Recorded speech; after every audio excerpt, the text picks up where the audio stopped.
So here's an idea if you want to save yourself a few quid on making a van ramp and a bit of van racking.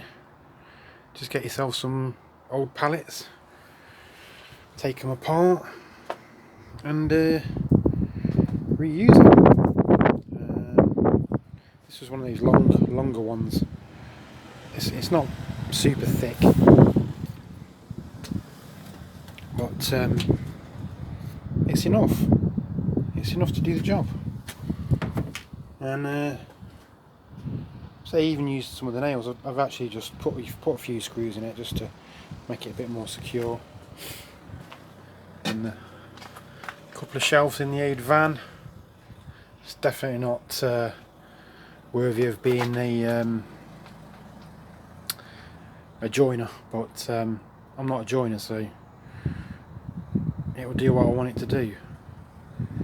And that's it. I say a few screws went and collected. I think I've used about 3 pallets, three small pallets and 1 large pallet to do that. But say it does do a good job.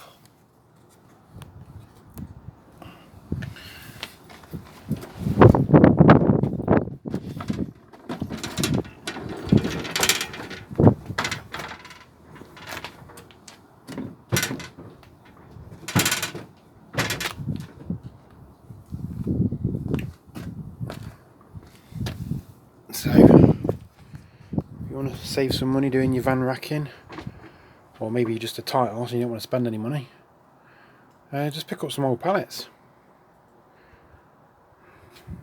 Happy days.